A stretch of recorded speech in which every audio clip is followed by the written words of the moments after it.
Alright, so before I decided to bring videos together about this, I was on Twitter and there was a bunch of people like saying and justifying like, well, why should South Africa be suing Israel and blah blah blah blah blah and like all these people are bringing up like, well, South Africa has like a bunch of rape in its country and look at all these stats with their women being harmed and it's like they're literally like nobody would have brought this up before, and since somebody did something wrong, they can't now do something right. Like in every country's status quo, there is literally harm being done constantly.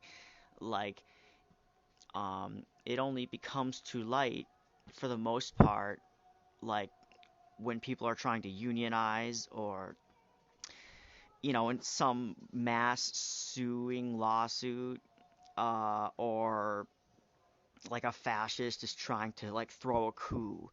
It seems like there's only so many limited variations that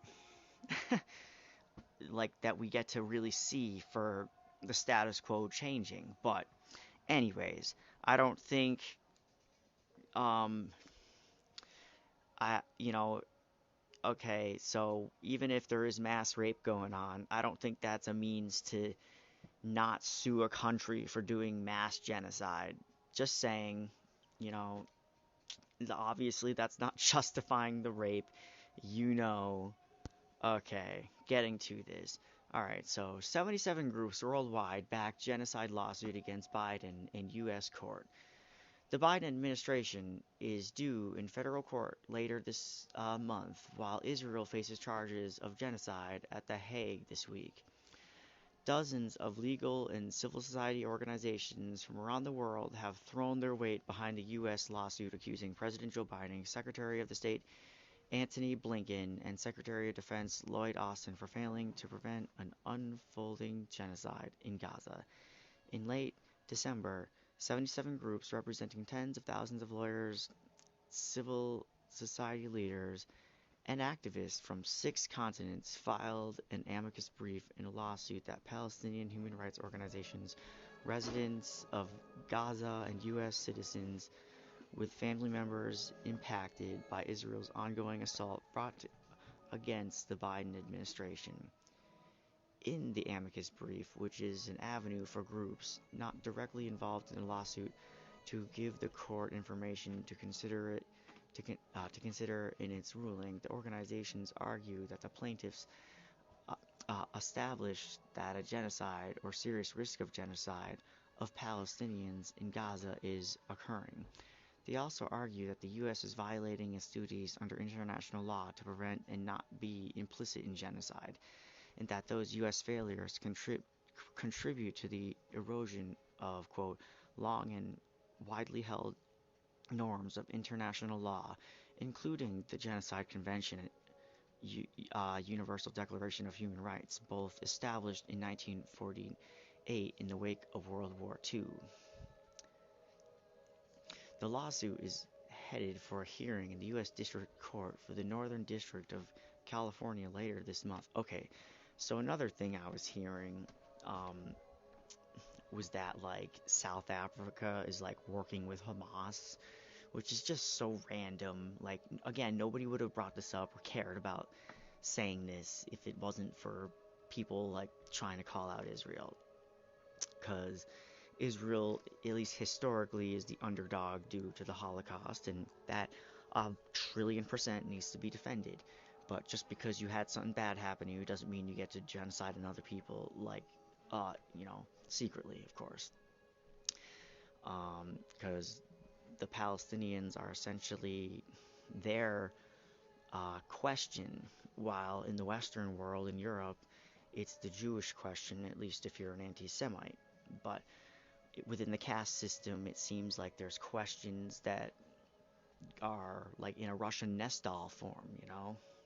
It's interesting. Okay.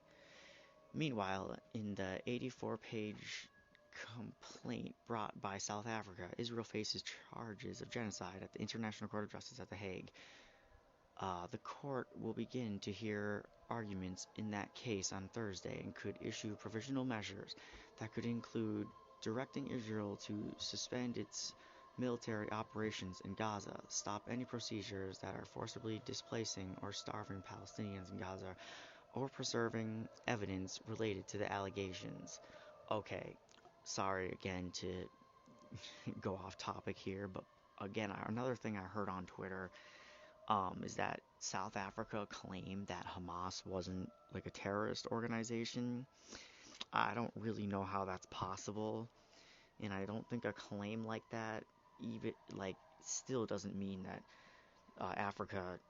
South Africa shouldn't help, like especially with all these nations coming together. All right. The lawyers overseeing the U.S. lawsuit believe that the decisions rendered by the ICJ could indirectly impact their case as well.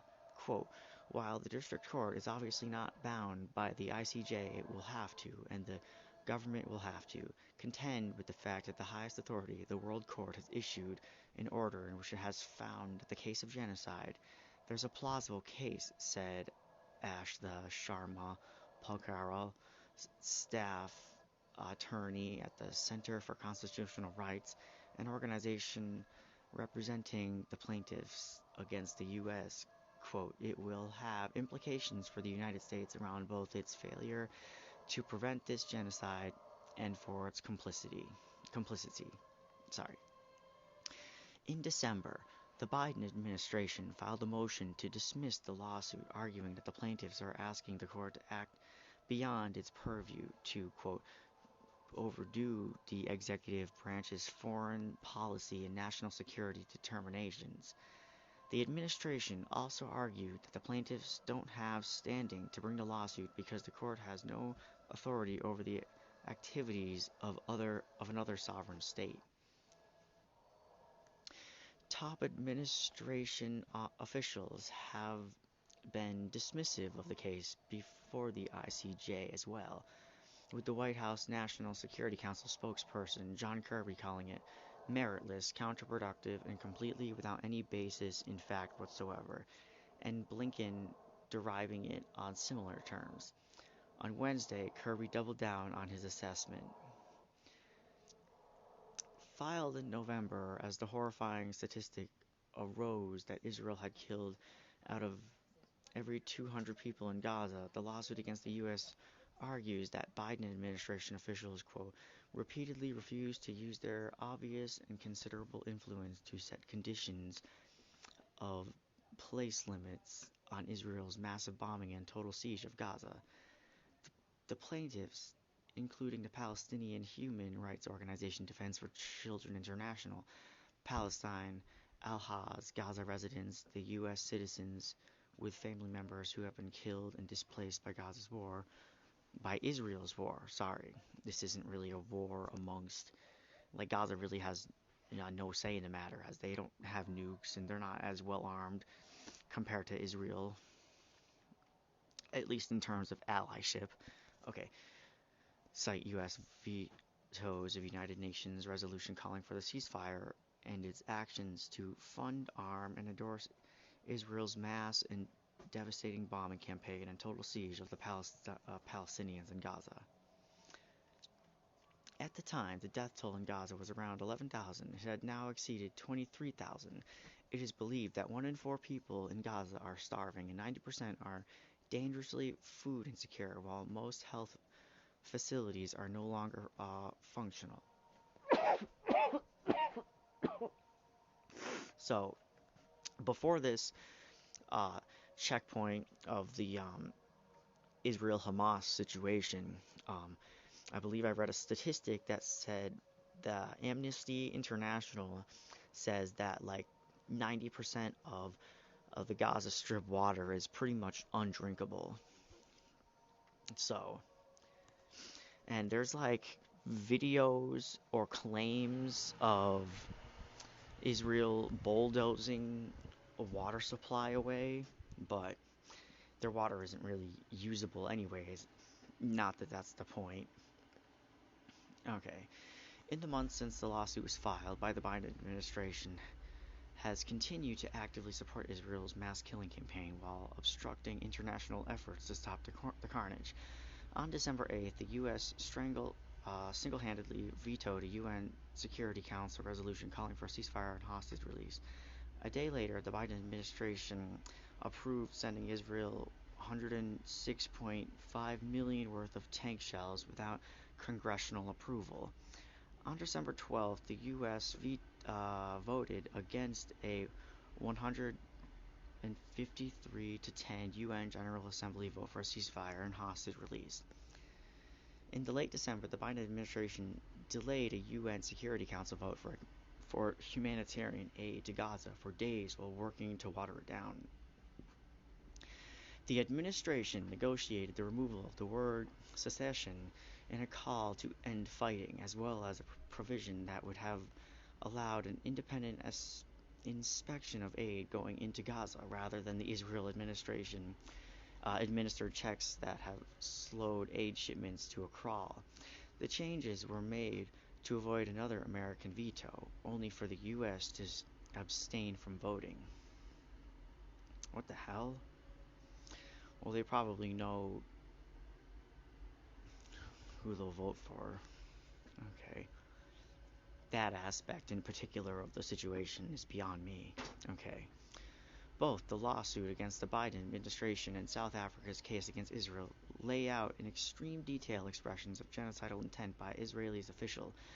On October 9th, just 2 days after Hamas's attack on Israel, Defense Minister Yoav Gallant ordered a complete siege of Gaza, which is home to more than 2 million people. Quote, I have ordered a complete siege on the Gaza Strip. There will be no electricity, no food, no fuel. Everything is closed, Gallant said at the time. We are fighting human animals and we are acting accordingly. In late October, Prime Minister Benjamin Netanyahu invoked a biblical verse about an enemy of ancient Israel that has long been cited to justify killing Palestinians. Quote, you must remember what Amalek has done to you, says our Holy Bible, he said, and we do remember and we are fighting. South Africa's ICJ complaint points out that weeks later, Israel soldiers were recorded in Gaza dancing and chanting, quote, may their village burn, may Gaza be erased. And we know our motto, there are no uninvolved civilians and to wipe out the seed of Amalek. According to Law for Palestine, a human rights and legal advocacy organization, there have been at least 500 instances of Israel lawmakers, officials, and officers inciting genocide. Jeez. It's kind of odd that you would just have like police officers or people connected with the political system itself. Like I know um, philosophically speaking, police are the arm of the government, but okay. Basil Sarani from the Palestinian Center for Human Rights, which signed the amicus brief, told The Intercept that Israel has been emboldened by the lack of consequences for its conduct in Gaza. We warn from the very first moment that this is a genocide unfolding because of the many statements that we have seen from Israeli political, military, and security leaders, he said. Sarani said that the statements by Israeli officials, along with the actual blockade, the indiscriminate attacks on civilians and civilian buildings, the basic lack of safe space, and the mass displacement of millions of Palestinians make it clear, quote, all of this is tantamount to genocide. The plaintiffs responded to the administration's motion to dismiss on December 22nd, arguing that there is precedent for U.S. courts to abjugate questions surrounding genocide, and that their legal challenge is about more than the actions of foreign state. Rather, the plaintiffs argue that their injuries are fairly traceable to the actions of the U.S. government. The suggestion that the U.S. does not or cannot influence Israel borders on the absurd, not least because the Israeli government acknowledges its actions could not happen without U.S. license and support, and defendants have boasted about their coordination with the influence over Israel, the plaintiffs wrote. And also, by saying that the US can't do anything and that they have their own little situation of control going on, kind of bolsters the Western conspiracy anti Semitism, in my opinion. Because by being like shady and saying, oh, they have their own will of their own, US has no control, you at least put the seeds of the conspiracy in that person's mind until you explain that we pull their strings. It really would be that simple if people weren't so stubborn about their conspiracy theories. Now, obviously, telling somebody calmly and the facts of the matter, like without any hesitation or stammering, like it doesn't mean the person will listen at all. So, just saying. Okay. The Biden administration has until Friday to issue a response. The Oakland, California based federal court is set to hear arguments on the plaintiff's motivation for the preliminary injunction and on the Biden administration's motion to dismiss on January 26. The Biden administration is facing another federal lawsuit that accuses it of failing to protect the Palestinian Americans stuck in Gaza, drawing a contrast to its effort to help Israel dual nations. Hold on. Alright, I have returned. Oh, sorry. What I meant by that was I paused the video in the video making section of. Yeah, I don't know how to explain it. It's just like a button that you press so that it doesn't like interrupt the video. But here I am explaining in the middle of the video. All right. In the lead up to the ICJ trial, U.S. officials said that their Israel counterparts told them that they will be shifting away from the wide-scale assault on Gaza to a more targeted approach. On Tuesday, the Israel Defense Force posted a video expressing its concerns for the suffering of civilians in Gaza, arguing that they are ready and willing to facilitate as much humanitarian aid as the world will give. Despite such claims, Israel has continued to drop bombs on civilians, reportedly targeting ambulances, hospitals, Doctors Without Border shelters with little abandon. Oh, and I think there was an attempt that on the WHO as well. Um, but I think they got out of the area possibly. Um, yeah, I don't know about that one. There wasn't much warning the when that attack was about to happen. As of Wednesday, Israel forces had killed at least 147 people in the past 24 hours. Correction. What? Oh, January 10th, 2024, 5:54 p.m. A previous version of this article incorrectly stated that Prime Minister Benjamin Netanyahu invoked Amalek in November. In fact, he made those comments in late October. Oh, well, he still made it, but it's good that these aren't just being like uh, composite versions of what he said. Okay, so continuing and moving on. So it's good, obviously, that Israel is being sued, and we knew that Israel would fight back, though. Um, this goes without saying, obviously. Israel seeks dismissal of South Africa's case at UN court alleging genocide against Palestinians in Gaza. Israel asked the United Nations International Court of Justice on Friday to dismiss a case brought by South Africa accusing Israel of committing the crime of genocide with its ongoing military operations against Hamas on the Gaza Strip. On December 29th, South Africa became the first country to file a lawsuit against Israel alleging that its operations in Gaza constituted genocide. During Thursday's opening session, South Africa laid out its allegations and asked the court to order an immediate halt to Israel's military operations in Gaza. Israel has staunchly rejected accusations of genocide, insisting that it is acting within its right of self-defense after the Palestinian militant group Hamas unprecedented October 7th terror attack, and accusing South Africa of brazen gall in bringing the case, which has dismissed it as false and baseless defense of Hamas. Israel giving its first formal response to the allegations at the ICJ in The Hague, Netherlands, on Friday, asked the court to dismiss the case, which its lawyer said was based on grossly distorted accusations. Police in The Hague kept viral pro-Israeli and pro-Palestinian protesters apart outside the court as they marched through the streets on Thursday as the case opened.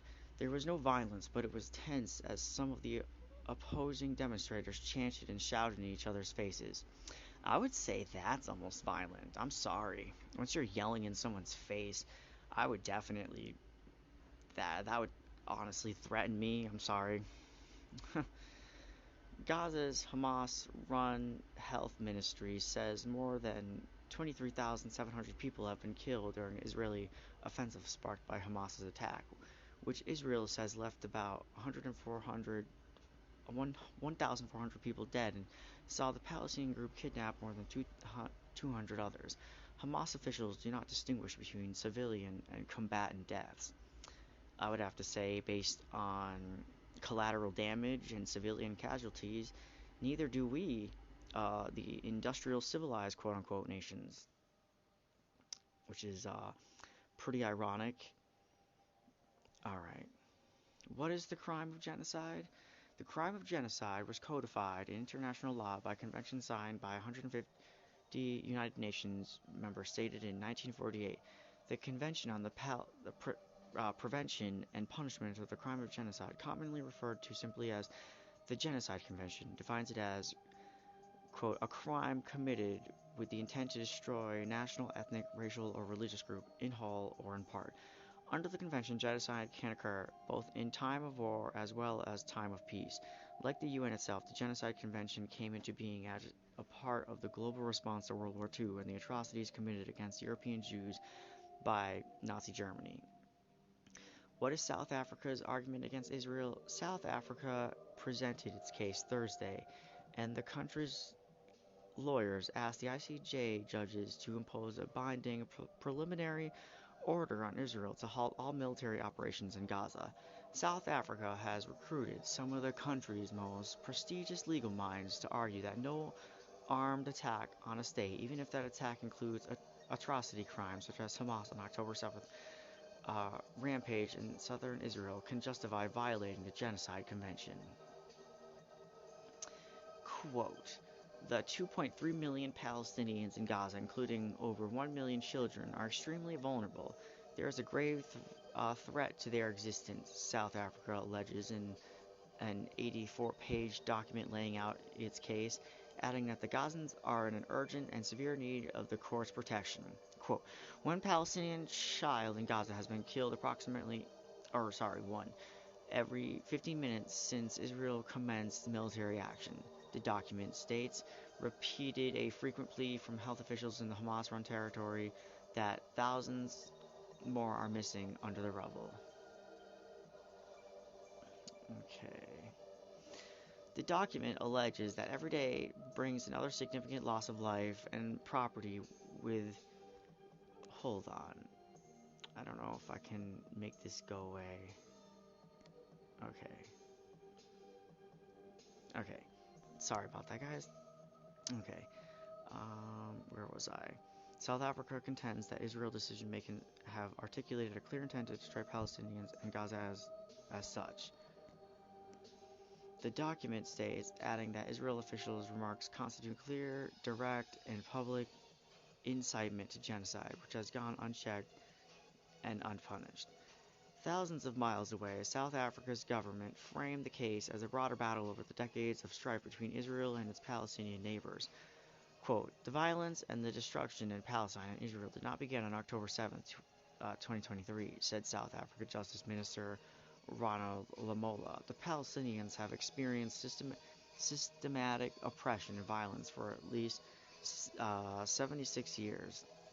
Israel's reaction, quote, there is no genocide, lawyer Malcolm Shaw said in a court on Friday, representing the Israelis government. Okay, so for the most part, I don't know if they're trying to say the past doesn't matter and just focus on what happened right now. Now, I can understand that take. That generally would happen on a one-on-one person attacking someone. Um, but yeah, I can see them trying to frame this to distract from the broader particulars of history, even though talking about that won't really make people like feel emotionally better about what happened on October 8th or 7th, sorry. I don't know why I keep thinking it was October 8th. What the fuck? Okay. Quote, the appalling suffering of civilians, both Israeli and Palestinian, is first and foremost the result of Hamas' strategy. Israeli Foreign Minister legal advisor Tel Becker added, if there were acts of genocide, they have been perpetrated against Israel. Hamas seeks genocide against Israel. So I don't know if this wording is to be the buzzword of in Jews and genocide, and you just think of the Holocaust, and so that way you don't have to feel empathy for these people, because it seems like multiple people can't juggle multiple atrocities and try and get justice for multiple atrocities at once. It's like they favor one or the other. You know, it's really that disturbing. It's just a zero sum game, honestly. At the press conference earlier this week, after meeting U.S. Secretary of State Antony Blinken, Israel's President Herzog said there was nothing more atrocious and preposterous, than the case brought by South Africa. It vowed that Israel would present proudly our case of using self-defense under our most inherent right under international humanitarian law. Every single UN agency and body has been weaponized against Israel, and South Africa's baseless and libelous case at the ICJ proves this exactly. Israel's UN ambassador Gilad Erdan told the General Assembly this week. In a statement issued Thursday, Israeli Foreign Ministry spokesperson Lior Hayat slammed South Africa's case as, quote, one of the greatest shows of hypocrisy in history, compounded by a series of false and baseless claims. South Africa, which is functioning as a legal arm of the Hamas terrorist organization, utterly distorted the reality in Gaza following the October 7th massacre and completely ignored the fact that Hamas terrorists infiltrated Israel, murdered, executed, massacred, raped, conducted Israel citizens, abducted Israeli citizens simply because they were Israelis, in an attempt to carry out genocide, said Hayat. Oh, damn. Okay, so I didn't read this whole quote. I don't remember hearing this whole quote, but I'm glad it's finally showing up with the whole, like, South Africa being in cahoots with Hamas. Okay. We are fighting terrorists and we are fighting lies, Israel Prime Minister Benjamin Netanyahu said in a statement Thursday. Today, again, we saw an upside-down world in which the state of Israel is accused of genocide at a time when it is fighting genocide. Since launching its retaliatory military operations against Hamas in Gaza, Israel has insisted that it takes all possible measures to avert harming civilians and it accuses the militant group, long designated a terrorist organization by Israel and US and European nations, of using innocent Palestinians as human shields. The group's history of positioning weapons and fighting amid civilian infrastructure is well documented. Netanyahu, in a video statement issued Wednesday, insisted that his country was, quote, fighting Hamas terrorists, not the Palestinian population. He said Israel's military was adhering to international law and doing its utmost to minimize civilian casualties, while Hamas is doing its utmost to maximize them by using Palestinian civilians as human shields. Alright, so I don't want to click this because I don't want to get like have this be loading for 12 million years. So Prime Minister Benjamin Netanyahu says, I want to make a few points absolutely clear. Israel has no intention of permanently occupying Gaza or displacing its civilian population. Israel is fighting Hamas terrorists, not the Palestinian population. We are doing so in full compliance with international law. Okay, so not only is this not true, it's a little strange because you're wording it like we're doing this because of international law. We're not doing this because we would have never done this, or it's only for the better of the people and democracy or something. Like he's just making this like mechanically like represented as possible. Like I'm not gonna kill you because otherwise I would get in trouble. Like that's what this sounds like. What a psychopath. The Biden administration has remained a vital global ally to Israel, providing funding, weapons, and crucially diplomatic defense at the United Nations of the country's right to self-defense. But along with the death toll in Gaza, pressure has also been mounting on Israel to reduce the number of civilian casualties in Palestinian territory. According to the State Department, in his discussion with Israeli leaders on Tuesday, Blinken stressed the importance of avoiding further civilian harm and protecting civilian infrastructure in Gaza. Israel has alleged that the case is motivated in part by anti-Semitism, which has soared globally since the war in Gaza began. What is the International Court of Justice and what can it do? Established in late June 1945 by the Charter of the United Nations, the ICJ started its work in April the following year. It is described by the UN as the global body's principal judicial organ. Okay. The court consists of a panel of 15 judges, all elected by UN members for 9-year terms. Both South Africa and Israel were permitted to appoint a judge to the panel for this case, bringing the total to 17 judges for the trial. Anticipating the ICJ will take its time in ruling on the genocide case, the South African lawyers asked the court to issue the injunction ordering an immediate stop to the Israelis' military operations in Gaza. Some legal experts say that the threshold for the court to issue such injunctions is low, and the ICJ could even respond within a week.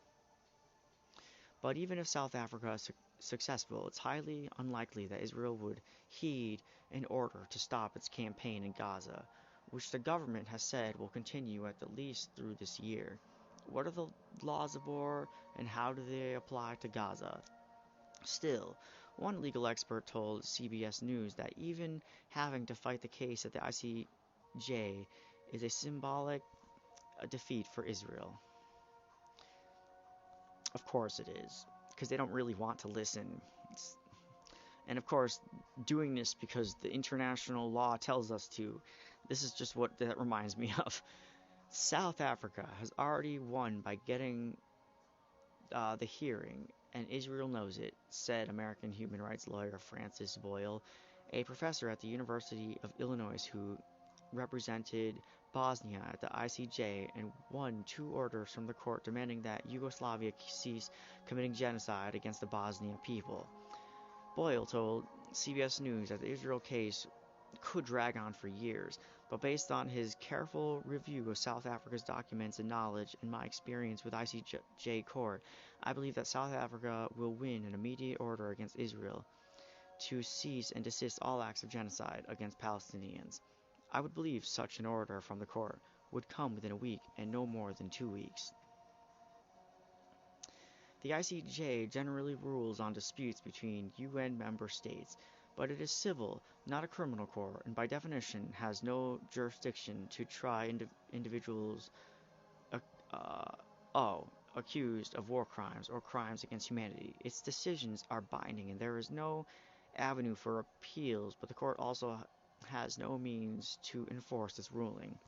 One recent example of its ruling was the ICJ's 2022 order for Russia to immediately suspend the military operations that it commenced on the 24th of February 2022 on the territory of Ukraine after the Ukrainian government brought a case alleging that the Russian military was also committing genocide. Russia's invasion of Ukraine has continued despite the ruling.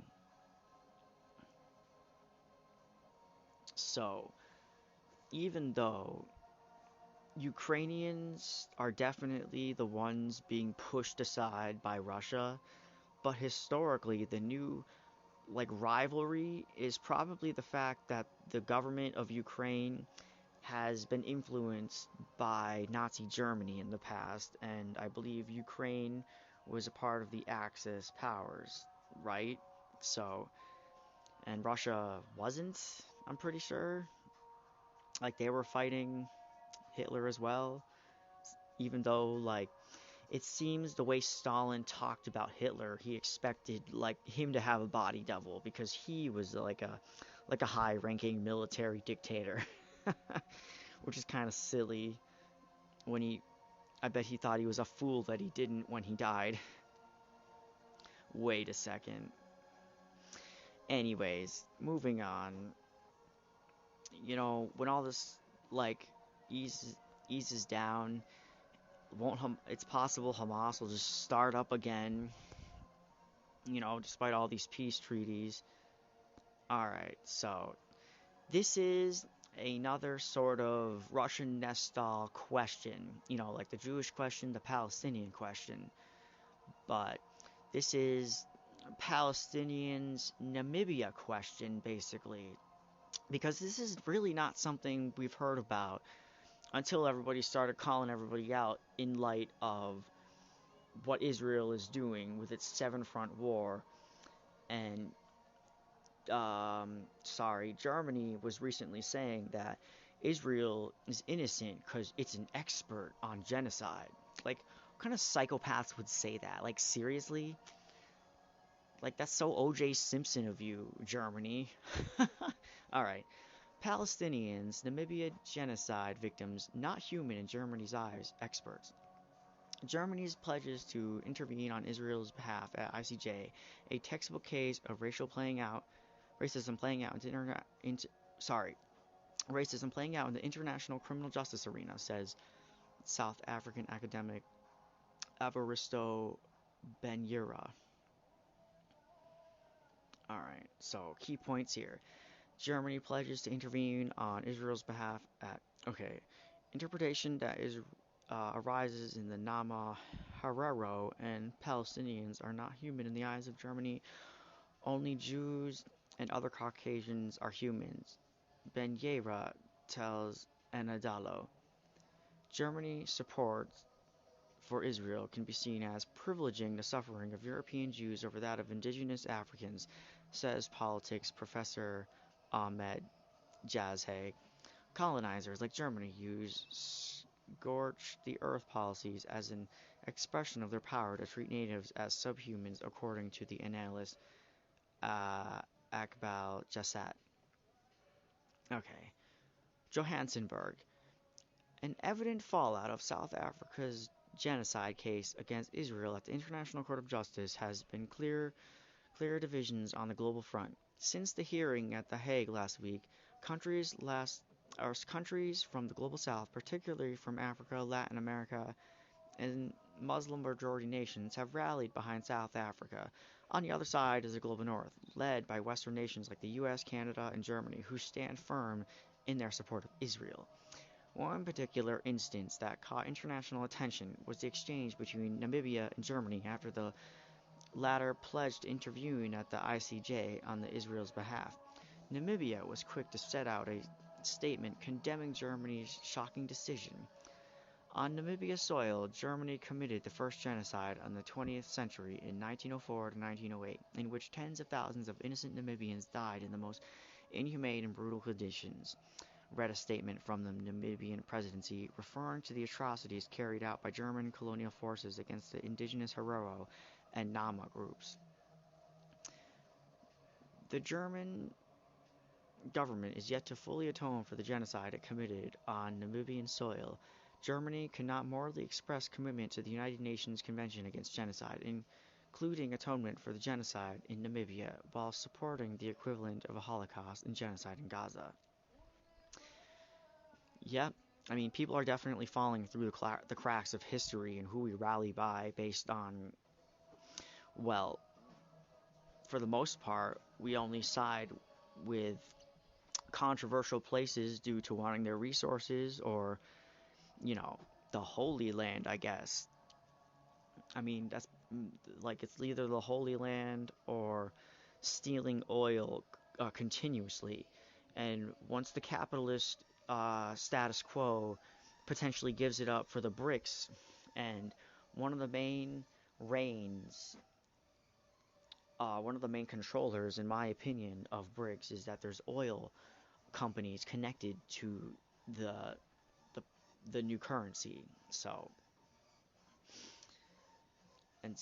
with this transfer, the caste system stays the same, I bet. And I don't know why I'm talking about that, but this just reminded me of that, honestly. Okay. The interpretation that rises in the Naman hero and Palestinians are not human in the eyes of Germany, and only Jews and Caucasians are human and hence worthy of the German apology and support. Aversto Benyera, a politics professor at the University of South Africa, told Anadolu. Textbook case of racism. According to estimates, some 60,000 Herero and 10,000 Nama people were murdered by German troops in southwestern Africa between 1904 and 1908. In 2021, after 5 years of negotiations, Germany formally recognized its actions as a genocide, agreeing to fund projects in Namibia worth 1.1 billion to 1.3 billion over for 30 years for its role in mass killings and property seizures in its former colony over a century ago.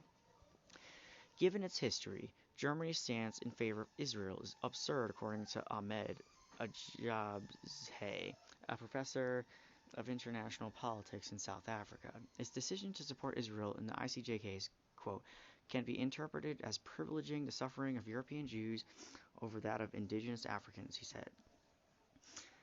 Though the genocide in Namibia may be 100 years apart with that in Palestine, it evokes the same pain and suffering, he told Anadolu. For Benyera, the entire episode is a textbook case of racism playing out in the international criminal justice arena, where other races are superior to others.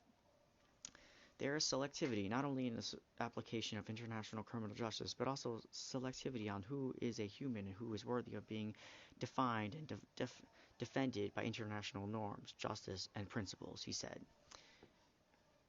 Alright. Impunity and utter callousness.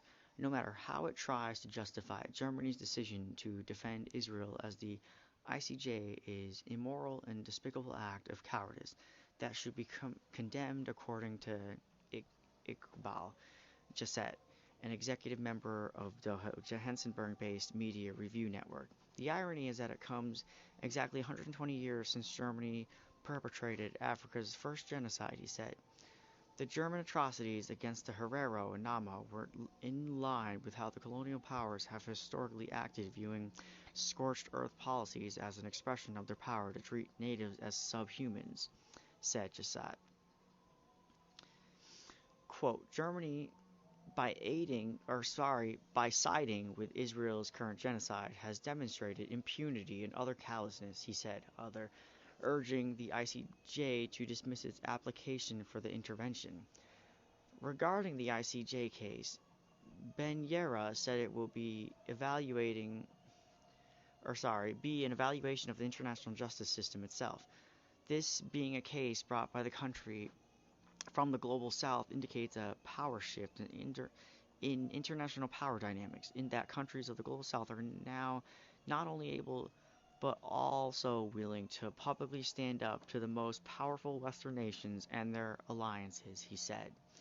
The case against Israel sets a huge precedent, and the ICJ and International Criminal Court have to prove themselves as impartial or run the risk of finding themselves redundant, he warned. This is not only good for news for the Palestinians, but also for other marginalized people like Rohingya, said Benyera. Whatever judgment comes from the ICJ case will set a precedent that is going to live with us for a very long time. So, personally, I don't think this is going to go anywhere. I think once all is said and done, once the money is given to shut people up, nobody's going to say anything. So you could say that Namibia representatives talking about like, hey, what about me? While you're saying poor Israel, and sounds like kind of selfish on their part, and maybe you feel that way. But they're right to call out Germany. They're absolutely right to call out Germany. But this was just like in 2016 to 2019 and beyond, when everybody was calling each other like a Nazi.